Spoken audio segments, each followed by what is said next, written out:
Three charge particle के equilibrium के बाद हमने इसके पहले देखा था कि सिस्टम में तीन चार्जेस हैं और वो किस कंडीशन में इक्विलिब्रियम में हैं। तो हमने पहला देखा था कि तीनों के तीनों एक ही लाइन में होने चाहिए, कोलिनियर होने चाहिए, तीनों का मैग्नीट्यूड बराबर नहीं होना चाहिए और नहीं तीनों का साइन सेम होना चाहिए था। यहाँ पे अभी हम बात करेंगे एक सिंगल चार्ज के इक्विलिब्रियम की और हम डिफाइन करेंगे what is stable equilibrium, what is unstable equilibrium. तो इसकी शुरुआत करते हैं। हमने मान लिया कि दो चार्जेस हैं जो रखे हुए हैं कुछ डिस्टेंस पे। सॉरी, इसको थोड़ा अलग से बना देते हैं। जहाँ पे टू चार्जेस हैं, एक चार्ज हमने मान लिया प्लस Q1। चलो दोनों को हम सेम मैग्नीट्यूड का यहाँ पे मान लेते हैं। ये हो गया प्लस Q1। दो का मैग्नीट्यूड सेम हो सकता है, तीनों का सेम नहीं होना चाहिए। उसके बाद हमने क्या किया, एक तीसरा चार्ज इसके जस्ट बीचों बीच रखा है, मिड पॉइंट पे हमने तीसरा चार्ज रखा है यहाँ पे। और ये जो तीसरा चार्ज है हमने मान लिया कि ये है प्लस Q। इस चार्ज को हमने मान लिया प्लस Q। अब हमें ये देखना है कि इसका इक्विलिब्रियम किस टाइप का होगा, वो स्टेबल होगा या फिर अनस्टेबल होगा। तो सबसे पहले तो हम ये जान लें कि ये इक्विलिब्रियम की कंडीशन में होगा कि नहीं। अब यहाँ से बोलेंगे कि इक्विलिब्रियम कंडीशन में कब होगा। एक तो इसमें फोर्स लगेगा लेफ्टवर्ड डायरेक्शन में, लेफ्टवर्ड डायरेक्शन में फोर्स लगेगा Q1 की वजह से, फोर्स ऑफ रिपल्शन। Q1 भी पॉजिटिवली चार्ज्ड है, ये भी पॉजिटिवली चार्ज्ड है, तो इस पर इस डायरेक्शन में फोर्स लगा F, इसको Q2 मान ले रहे हैं। F2 पे लग रहा है किसकी वजह से, 1 की वजह से, तो F21 हमने मान लिया। इस पे इसकी वजह से भी इस डायरेक्शन में फोर्स लगेगा, वो भी उतना ही होगा F21। ये दोनों फोर्स इक्वल हैं, इसका मतलब कि इस पर लगने वाला नेट फोर्स 0, और जैसे ही नेट फोर्स 0 हम बोलेंगे कि जो Q2 है वो Q2 जो है वो इक्विलिब्रियम की कंडीशन में है, ये इक्विलिब्रियम में है। बाकी इन दोनों का पता नहीं। हमने यहाँ पे एक चीज़ और, आप ये मान लीजिए कि ये दोनों फिक्स्ड हैं, ये भी फिक्स है और इसको भी हमने मान लिया फिक्स्ड, क्योंकि ये दोनों इक्विलिब्रियम में नहीं होंगे। हम एक अचार्ज यानी एक चार्ज के इक्विलिब्रियम की बात कर रहे हैं कि वो स्टेबल इक्विलिब्रियम में होगा या फिर अनस्टेबल में, और यहाँ पे हमने Q2 को ले रखा है। हम ये जानना चाहते हैं Q2 किस इक्विलिब्रियम की कंडीशन में है। ये दोनों फिक्स हैं, उसके जस्ट मिड पॉइंट पे एक चार्ज रखा हुआ है Q2 और ये पॉजिटिवली चार्ज्ड है। ये इक्विलिब्रियम की कंडीशन में होगा, ये बात तो हमें पता है। ये है अपना केस 1, यानी केस 1 में हमने क्या लिखा कि वेन जब आपका Q2 कैसा है, Q2 आपका जब पॉजिटिव है उस कंडीशन में। अब हम क्या कर रहे हैं, इस चार्ज को थोड़ा सा हम डिस्प्लेस कर रहे हैं। इस चार्ज को आप सोचिए, ये जो चार्ज आपका प्लस Q2 है, अगर हम इसे इस डायरेक्शन में डिस्प्लेस कर दें, डिस्प्लेस करके मान लीजिए हम इस चार्ज को यहाँ तक लेके आ गए। जब हम चार्ज को यहाँ तक लेके आएंगे तो आप बोलेंगे ये वाला जो फोर्स है ये इंक्रीज होगा। क्यों, ये वाली जो डिस्टेंस है वो डिस्टेंस डिक्रीज हो गई इस वाले चार्ज से, यानी कि ये जो अब चार्ज Q1 है इस पे जो फोर्स एग्जर्ट करेगा वो ज़्यादा करेगा। क्यों, क्योंकि अब डिस्टेंस कम हो गई। तो आप बोलेंगे इस पे फोर्स एक लगेगा इधर लेफ्ट की तरफ, क्योंकि ये तो हमेशा force of repulsion he act कर रहा है ना। जब ये Q2 यहाँ पे था तभी ये फोर्स ऑफ रिपल्शन एक्ट कर रहा था F21। जब ये Q2 को डिस्प्लेस करके हम यहाँ पे ला दिए तब भी ये लेफ्टवर्ड डायरेक्शन में फोर्स ऑफ रिपल्शन एक्ट करेगा इस पर। ठीक है, उस फोर्स को भी हम अभी भी वही नाम देंगे। यहाँ पे जो लेफ्टवर्ड डायरेक्शन में फोर्स एक्ट हो रहा है इस पर, इसको हमने नाम दे दिया ये फोर्स आपका है F21, यानी 2 पे 1 की वजह से। ठीक है, इसी चार्ज की हम बात कर रहे हैं। ये चार्ज थोड़ा सा हम यहाँ पे दिखा दे रहे हैं जगह की कमी की वजह से। इस वाले चार्ज से इसकी डिस्टेंस क्या हो गई, ये वाली डिस्टेंस जो है वो ज़्यादा हो गई। डिस्टेंस ज़्यादा होने की वजह से ये इसकी वजह से जो फोर्स ऑफ रिपल्शन एक्ट होगा वो फोर्स ऑफ रिपल्शन कम होगा। ठीक है, क्योंकि डिस्टेंस ज़्यादा हो गई। यहाँ पे तो दोनों फोर्स ऑफ रिपल्शन बराबर एक्ट हो रहे थे, क्योंकि चार्जेस का मैग्नीट्यूड भी बराबर था, साथ ही साथ डिस्टेंस भी दोनों चार्ज से बराबर थे। लेकिन यहाँ पे नहीं होगा। जैसे हमने इस चार्ज को यहाँ पे रखा, इस वाले चार्ज से डिस्टेंस कम होगी तो ये Q1 जो है इस पे फोर्स ऑफ रिपल्शन ज़्यादा एक्ट करेगा, ये Q1 इस चार्ज पे force of repulsion come act करेगा। इसको आप ऐसे समझिए, इसको F21 न लिख के यहाँ पे हम लिखे हैं FL। FL का मतलब कि फोर्स जो कि इस पे लेफ्टवर्ड डायरेक्शन में एक्ट हो रहा है। इस पे Q1 भी इस पे फोर्स ऑफ रिपल्शन एक्ट करेगा इस डायरेक्शन में, ये हो गया। वो फोर्स को हम बोलते हैं Fr, यानी फोर्स ऑफ रिपल्शन जो कि राइटवर्ड डायरेक्शन में एक्ट हो रहा है। अब आप खुद बताइए कौन सा फोर्स यहाँ पे बड़ा होगा, तो ऑब्वियस सी बात है Fl बड़ा होगा। Fl वो वाला फोर्स ऑफ रिपल्शन है जो Q1 इस पे एक्सर्ट कर रहा है, तो डिस्टेंस कम होने की वजह से ऑब्वियस सी बात है Fl ज़्यादा होगा। तो आप यहाँ पे बोलेंगे कि जो Fl होगा वो ग्रेटर देन होगा Fr से। और जैसे ही Fl यानी इस पे लेफ्टवर्ड डायरेक्शन वाला फोर्स अगर राइटवर्ड डायरेक्शन वाले फोर्स से बड़ा है, तो इसकी टेंडेंसी होगी फिर से उस डायरेक्शन में मूव करने की, नेट फोर्स की डायरेक्शन में, यानी कि ये लेफ्टवर्ड डायरेक्शन में मूव करके अपने इनिशियल स्टेट पे आने की कोशिश करेगा। ये इक्विलिब्रियम में था, लेकिन जैसे ही हमने अलोंग द लाइन इसको डिस्प्लेस किया, हमने ये देखा कि ये अपनी ओरिजिनल पोजीशन के टुवर्ड्स जाने की कोशिश कर रहा है, बिकॉज जो लेफ्ट वाला फोर्स है वो बड़ा है, राइट वाला फोर्स ऑफ रिपल्शन जो है वो कम है। थोड़ा सा आप यहाँ पे देख लीजिए, अगर इसी चार्ज को हम इधर यहाँ पे शिफ्ट करके लेके आ गए, डिस्प्लेस करके हम इसे यहाँ पे लेके आ गए। अब आप बोलेंगे जब चार्ज को हम यहाँ पे लेके आ गए, जब यहाँ पे ये जो Q1 है इस पे राइट की तरफ एक फोर्स लगाएगा राइटवर्ड डायरेक्शन में, उसको हमने बोल दिया Fr, ठीक है। ये जो है इस पे force of repulsion leftward direction में लगाएगा, ये हो गया Fl। लेकिन यहाँ पे कहानी कुछ अलग होगी। यहाँ पे चूंकि ये वाली डिस्टेंस अब डिक्रीज कर गई, तो जो इस Q1 का फोर्स ऑफ रिपल्शन इस पे है वो ज़्यादा होगा, यानी कि राइटवर्ड डायरेक्शन वाला फोर्स ये वाला ज़्यादा होगा, लेफ्टवर्ड डायरेक्शन वाला फोर्स कम होगा। तो यहाँ पे आप ये कह सकते हैं कि यहाँ पे Fr जो होगा बड़ा होगा Fl के कंपैरिजन में, यानी कि जो ये चार्ज है जिसको हम डिस्प्लेस करके लेफ्ट में लाए थे, ये चार्ज फिर से राइटवर्ड डायरेक्शन में जाने की कोशिश करेगा, क्योंकि राइटवर्ड वाला फोर्स बड़ा है, तो ये चार्ज जो है फिर से वही अपनी ओरिजिनल स्टेट पे जाने की कोशिश करेगा। तो आप देख सकते हैं कि अलोंग द लाइन हम इस चार्ज को डिस्प्लेस तो कर रहे हैं, लेकिन जैसे डिस्प्लेस करके हम छोड़ रहे हैं तो हमें क्या देखने को मिल रहा है कि ये चार्ज अपनी ओरिजिनल स्टेट को, ओरिजिनल पोजीशन को गेन करने की कोशिश कर रहा है। तो इस टाइप के इक्विलिब्रियम को बोला जाता है स्टेबल इक्विलिब्रियम। समझ में आया? तो यहाँ पे सिंपल हम एक बात लिख सकते हैं कि अगर हम Q2 को इस लाइन के अलोंग अगर डिस्प्लेस करें तो फिर ये स्टेबल इक्विलिब्रियम की कंडीशन में होता है। तो इस चीज़ को हम यहाँ पे लिख दे रहे हैं नोट के तौर पे, जो देखा उसी को बस हम लिख रहे हैं। If Q2 is displaced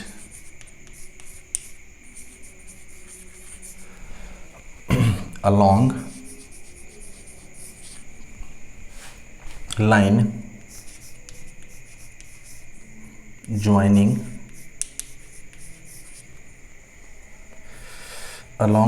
joining charges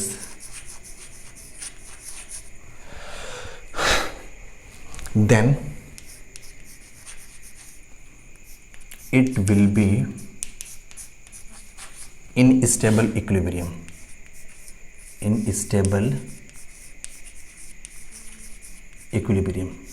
ये स्टेबल इक्विलिब्रियम की कंडीशन में होगा, क्योंकि ये अपने ओरिजिनल पोजीशन को गेन करने की कोशिश करेगा। तो जहाँ पे तो हमने इसी लाइन के अलोंग इसको डिस्प्लेस किया, ज़रूरी नहीं कि हम इसी लाइन की इसको इसी लाइन के अलोंग डिस्प्लेस करें। मान लो कि वही हमने चार्ज कन्फिगरेशन लिया है, बस थोड़ी सी कहानी कुछ अलग है। हमने क्या किया, नाउ अब हम क्या कर रहे हैं कि वही चार्ज सिस्टम है आपका, ये आपका प्लस Q1, कुछ डिस्टेंस पे एक और चार्ज है प्लस Q1, ये दोनों फिक्स्ड हैं, ये फिक्स्ड है, ये भी फिक्स्ड है, और बीचों बीच जो हमने चार्ज ले रखा था वो एक चार्ज है जो कि हमने प्लस Q2 ले रखा है। चलो ये हो गया प्लस Q2। अब इसको एक लाइन हम ड्रॉ करने जा रहे हैं। ये आप यहाँ पे बोल सकते हैं this one is the equatorial line. Equatorial line का मतलब कि इसका जो परपेंडिकुलर बाइसेक्टर होता है हम उसकी बात कर रहे हैं। आपको इतना तो पता चल गया अब कि ये मिड पॉइंट पे रखा हुआ है, तो इसको लेफ्ट में या राइट में इधर भी हम डिस्प्लेस करेंगे तो अपनी ओरिजिनल पोजीशन पे आएगा, और हम बोलेंगे कि स्टेबल इक्विलिब्रियम की कंडीशन में, यानी कि अलोंग द लाइन ये जो Q2 है इन the state of stable equilibrium है। लेकिन इसको अगर इस लाइन के अलोंग डिस्प्लेस करें तब क्या होगा, या फिर आप कह सकते हैं कि परपेंडिकुलर टू दिस लाइन अगर इधर हम डिस्प्लेस करेंगे, तो मान लो कि इसको हम डिस्प्लेस करके यहाँ पे लेके गए, डिस्प्लेस करके हम इस चार्ज को यहाँ पे लेके आ गए Q2 को। अब क्या होगा, जैसे ही Q2 को डिस्प्लेस करके हम यहाँ पे छोड़ेंगे तो देखिए यहाँ पे क्या होगा, ये Q1 इस पे एक फोर्स ऑफ रिपल्शन इस डायरेक्शन में एक्ट करेगा। क्यों? क्योंकि Q1 भी पॉजिटिव है और ये Q2 भी पॉजिटिव है। ये आपका जो था Q2 था, ये जो Q1 है ये भी क्या करेगा, इस पे फोर्स ऑफ रिपल्शन एक्ट करेगा और ये फोर्स ऑफ रिपल्शन जो होगा वो इस डायरेक्शन में होगा। ठीक है, यानी कि आप देख सकते हैं कि दोनों का जो रिजल्टेंट होगा वो जस्ट बीचों बीच से जाएगा ऐसे, ये। और ये रिजल्टेंट फोर्स क्या करेगा, ये जो Q2 जो डिस्प्लेस करके हम यहाँ तक लाए हैं, इस Q2 को उसी डायरेक्शन में लेके चला जाएगा। यानी कि ये Q2 अगर इसको यहाँ पे ला के छोड़ देना तो ये अपने ओरिजिनल पोजीशन पे वापस नहीं आएगा, ये नेट फोर्स की डायरेक्शन में चला जाएगा। इसका मतलब कि perpendicular to the line displace करने के बाद जब हम इसको छोड़ रहे हैं, रिलीज कर रहे हैं, उस कंडीशन में ये अपने इनिशियल स्टेट में नहीं आ रहा है, तो हम इस टाइप के इक्विलिब्रियम को बोलेंगे अनस्टेबल इक्विलिब्रियम। यानी अलोंग द लाइन तो स्टेबल इक्विलिब्रियम में है, लेकिन perpendicular to the line Q2 is in the state of unstable equilibrium. अब इधर भी करके देख लीजिए, अगर हम इसको डिस्प्लेस करके यहाँ पे लाते और यहाँ पे हम ला के छोड़ देते तब भी तो यही होता ना। अब बोलते कि एक फोर्स ऑफ रिपल्शन इसका एक्ट होगा इस डायरेक्शन में, एक फोर्स ऑफ रिपल्शन इस वाले चार्ज का एक्ट होगा इस डायरेक्शन में, और दोनों फोर्स ऑफ रिपल्शन का नेट इस डायरेक्शन में होगा। यानी कि ये जो Q2 है इधर की तरफ मूव करता हुआ चला जाएगा, वापस लौट के अपने इनिशियल स्टेट पे नहीं आएगा। ठीक है, तो आप यहाँ पे लिख सकते हैं कि perpendicular to the line, note में हम लिख लें कि perpendicular to the line joining all charges Q2 is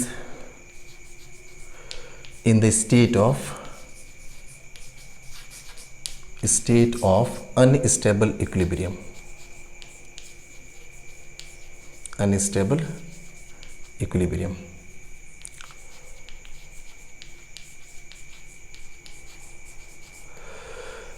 तो देखिए इसमें से न्यूमेरिकल बनते हैं बहुत ज़्यादा। जहाँ पे चार्ज के साइन को आपको थोड़ा समझना होता है, वहाँ पे लास्ट में पूछ देता है कि जो इक्विलिब्रियम होगा वो किस टाइप का होगा, स्टेबल होगा या फिर अनस्टेबल होगा। तो जहाँ पे आपने देखा कि अलोंग द लाइन डिस्प्लेस करने पे ओरिजिनल पोजीशन पे आ गया तो स्टेबल था, जहाँ पे वापस आ नहीं पा रहा है इसलिए ये अनस्टेबल इक्विलिब्रियम है। ये तो केस 1 की हमने बात की थी जब Q2 आपका पॉजिटिवली चार्ज था। अब ज़रा हम बात कर लें केस 2 की। केस 2 में हम क्या देखेंगे कि जो आपका Q2 है वो आपका नेगेटिव चार्ज होता तब क्या होता, व्हेन Q2 आपका नेगेटिव, जब आपका Q2 नेगेटिव होता तब। चलिए फिगर फिर से हम एक बार ड्रॉ कर लें। ये जो अपना सिस्टम है चार्ज का, ये आपका हो गया प्लस Q1, यहाँ पे हो गया ये प्लस Q1। ये दोनों फिक्स्ड हैं, ये भी हम दिखा दें, ये भी फिक्स्ड है, सिर्फ ये दोनों फिक्स्ड हैं। ये Q1 फिक्स्ड है, ये बीच वाला फिक्स हमने नहीं किया है, ये भी फिक्स्ड है। बीच में हमने ले रखा है आपका वही चार्ज Q2, ये प्लस Q2 है। प्लस Q2 ने यहाँ पे चूंकि हमने इसको नेगेटिव मान रखा है तो ये आपका माइनस Q2 है। देखिए शुरू में अगर ये बीचों बीच है, जस्ट मिड पॉइंट पे है, उस कंडीशन में इधर वाला जो फोर्स ऑफ अट्रैक्शन होगा इस Q1 की वजह से और इधर वाला जो फोर्स ऑफ अट्रैक्शन होगा ये दोनों आपस में बराबर होंगे, क्योंकि ये डिस्टेंस देखिए आपस में इक्वल है, चार्ज का दोनों मैग्नीट्यूड आपस में इक्वल है। तो जितना Q1 इसको इधर अपनी तरफ खींचेगा, ये वाला Q1 भी अपनी तरफ उसी फोर्स के साथ खींचेगा, मतलब नेट फोर्स इस पे 0 है। यानी कि ये अभी तो स्टेबल इक्विलिब्रियम की कंडीशन में है, लेकिन होगा क्या कि जैसे ही हमने इसको थोड़ा सा डिस्प्लेस किया, हम मान लेते हैं कि इसको हम थोड़ा सा डिस्प्लेस करके लाए और यहाँ पे लाके हम क्या कर रहे हैं, इसको छोड़ दे रहे हैं। जैसे ही आप यहाँ पे लाके छोड़ेंगे तो आप बोलेंगे कि इस डायरेक्शन में जो राइटवर्ड डायरेक्शन में FR जो फोर्स लग रहा है, फोर्स ऑफ अट्रैक्शन, इसकी वजह से जो फोर्स ऑफ अट्रैक्शन लगेगा वो तो लेफ्टवर्ड डायरेक्शन में लगेगा FL, यानी कि FR की वैल्यू FL से ज़्यादा है। क्यों? क्योंकि ये वाली डिस्टेंस कम है। ये FR कौन सा फोर्स है, वो वाला फोर्स ऑफ अट्रैक्शन है जो ये Q1 इस Q2 पे एग्जर्ट कर रहा है। ये आपका चार्ज जो Q2 है प्लस Q2, तो यहाँ पे आप लिख सकते हैं कि जो FR होगा वो ग्रेटर देन होगा FL से, जब हमने इसको राइटवर्ड डायरेक्शन में थोड़ा सा डिस्प्लेस किया। अगर हम इसको लेफ्टवर्ड डायरेक्शन में डिस्प्लेस करके लाके इसको हम यहाँ पे छोड़ देते हैं, उस कंडीशन में आप कहते हैं कि इसको ये जो प्लस Q2 है, इसको ये वाला जो सॉरी माइनस जो Q2 है ना, सॉरी प्लस Q2 नहीं है, ये माइनस Q2 है। ये जो माइनस Q2 है ये वाला प्लस Q1 अपनी तरफ खींचेगा लेफ्टवर्ड डायरेक्शन में, तो ये हो गया FL। ये वाला प्लस Q1 इसको अपनी तरफ खींचेगा, ये हो गया FR। लेकिन अगर यहाँ पे हम बात करें तो यहाँ पे आप बोलेंगे कि जो लेफ्टवर्ड वाला फोर्स ऑफ अट्रैक्शन है वो राइटवर्ड वाले फोर्स ऑफ अट्रैक्शन से ज़्यादा है, क्योंकि ये अब डिस्टेंस बहुत कम है। तो यहाँ पे जो होगा FL ग्रेटर देन FR होगा। कहने का मेन मतलब ये है कि अगर इसको राइट में ला के इसको राइटवर्ड डायरेक्शन में शिफ्ट करके छोड़ें तो जो राइटवर्ड डायरेक्शन वाला फोर्स है वो बड़ा है, तो इस चार्ज को क्या करेगा, राइटवर्ड डायरेक्शन में खींच लेगा। फाइनली ये चार्ज आके इस पर चिपक जाएगा, ये वापस लौट के जा नहीं पाएगा वहाँ पे जहाँ से आया था। इसको लेफ्टवर्ड डायरेक्शन में थोड़ा सा लेके गए, यहाँ पे छोड़ दिए, तो यहाँ पे हमने देखा कि लेफ्टवर्ड वाला फोर्स बड़ा है, यानी इस पे जो leftward direction force of attraction लग रहा है इस Q1 की वजह से वो बड़ा है, तो फिर ये चार्ज जाके इस पे चिपक जाएगा। इस कंडीशन में भी ये अपने ओरिजिनल स्टेट में नहीं आ पा रहा है। तो वहाँ पे और यहाँ पे दोनों में ये फ़र्क है कि वहाँ पे अलोंग द लाइन डिस्प्लेस करने पे तो चार्ज अपनी इनिशियल पोजीशन पे चला जा रहा था जब Q2 आपका पॉजिटिव था, लेकिन Q2 जैसे ही नेगेटिव हुआ तो हम अलोंग द लाइन इसको डिस्प्लेस कर रहे हैं, तो अपनी इनिशियल स्टेट में नहीं आ पा रहा है। It means it is in the state of unstable equilibrium. ठीक है, तो यहाँ पे एक नोट के तौर पे लास्ट में लाइन लिख सकते हैं, नोट शॉर्ट में यहाँ पे हम लिख रहे हैं कि हेयर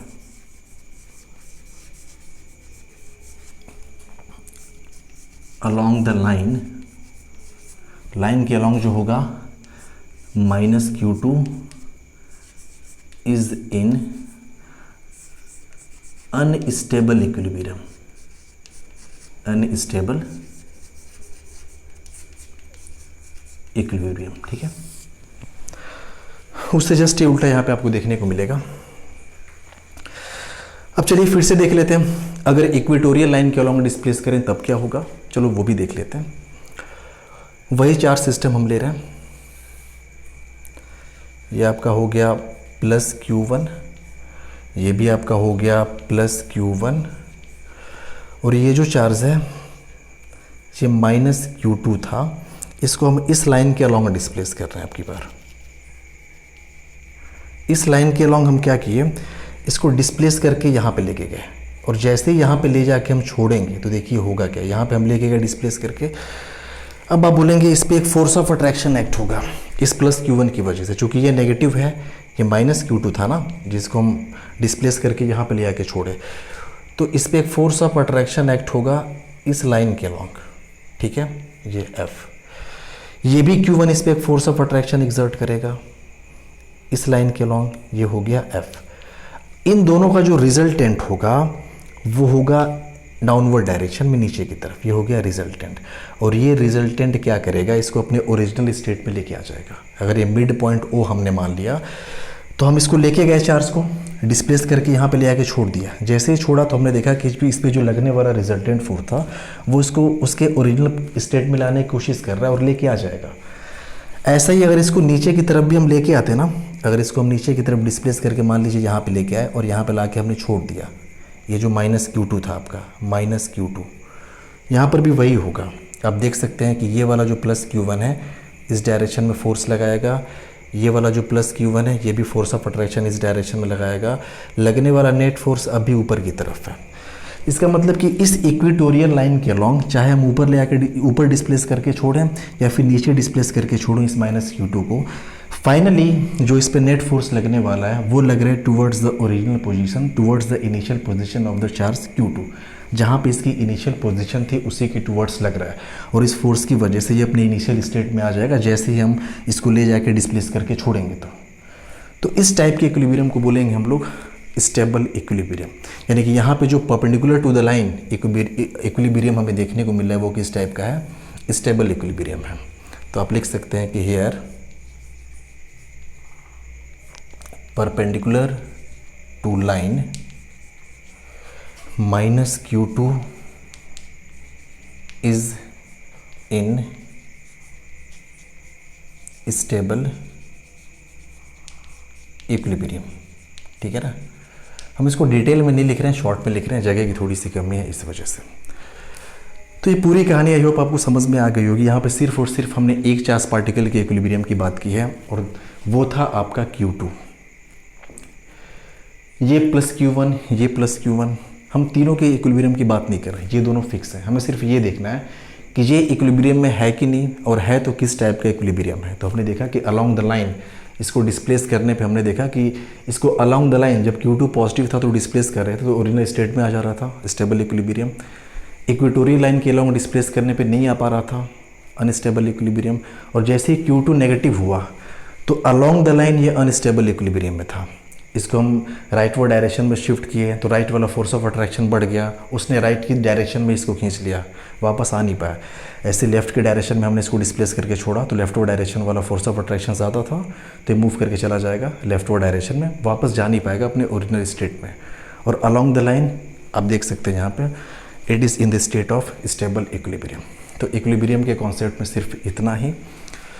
बाकी नेक्स्ट वीडियो में हम लोग पढ़ेंगे सुपरपोजिशन प्रिंसिपल, और सुपरपोजिशन प्रिंसिपल के बाद जो इलेक्ट्रोस्टैटिक फोर्स का जो कॉन्सेप्ट है और जो इक्विलिब्रियम का कॉन्सेप्ट है वो जहाँ पे ख़त्म हुआ, उसके बाद हम लोग फर्दर कंटिन्यू करेंगे विद इलेक्ट्रिक फील्ड के बारे में जो भी डेरिवेशंस है वो सब देखेंगे। आई होप कि आपको समझ में आया होगा। Thank you.